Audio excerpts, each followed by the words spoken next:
গল থেকে সহকর্মী হাসানুল মারুফ সরাসরি যুক্ত হচ্ছেন।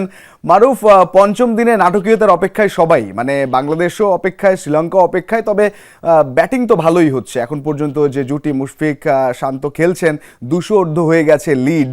মানে ভাগ্য কোন দিকে যাচ্ছে বলে মনে হচ্ছে? কারণ খুব সহজে বাংলাদেশকে অল আউট করা কি সম্ভব হবে? অপরদিকে শ্রীলঙ্কা যদি নামতে পারে, তারাও কি আসলে চেইজেবল রান পাবে কিনা? ওয়েদারই বা কেমন, সব মিলিয়ে জানাবেন গল থেকে।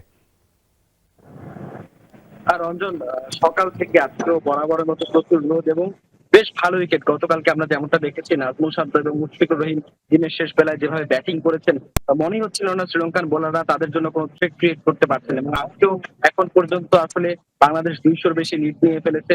এবং এই জায়গা থেকে আমার কাছে মনে হয় এখন পর্যন্ত আসলে উইকেটের যে অবস্থা, এই টেস্টটা আসলে ড্রয়ের দিকেই যাচ্ছে।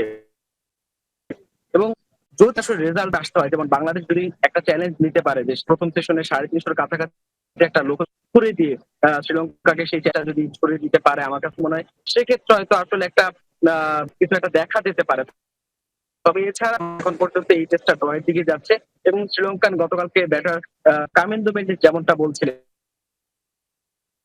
বাংলাদেশকে যদি অল আউট করতে পারে, পরবর্তীতে যে টার্গেটে হোক না কেন তারা শেষ 2 সেশনে সেটা চেঞ্জ করবে তাদের। এবং শুরুর দিন থেকে আমি দেখেছি শ্রীলঙ্কা ওই জয়ের মানসিকতা নিয়ে খেলছে, একটা রেজাল্ট তারা চায়। বাংলাদেশ আসলে এই রিস্ক নেবে কিনা বা এই ঝুঁকি নিয়ে বা এই চ্যালেঞ্জটা নিবে কিনা, সেটা এখন দেখার বিষয়। তবে আমার কাছে মনে হয় প্রথম সেশনে আসলে বোঝা যাবে এই টেস্টে আদৌ কোনো ফলাফল সম্ভব কিনা। একেবারে মারুফ জানাচ্ছিলেন বিস্তারিত। হোপফুলি বাংলাদেশ মানে পরাজয়ের দিকে এগোনোচ্ছে, তো ড্রটা ভালো, কারণ টেস্ট চ্যাম্পিয়নশিপ সাইকেলে প্রথম ম্যাচ এবং নিশ্চিত ড্র, সেদিক থেকে এগোনোটা আসলে উচিত হবে না অন্যদিকে। অসংখ্য ধন্যবাদ মারুফ, হোপফুলি বাংলাদেশের জন্য ভালো কিছু হবে।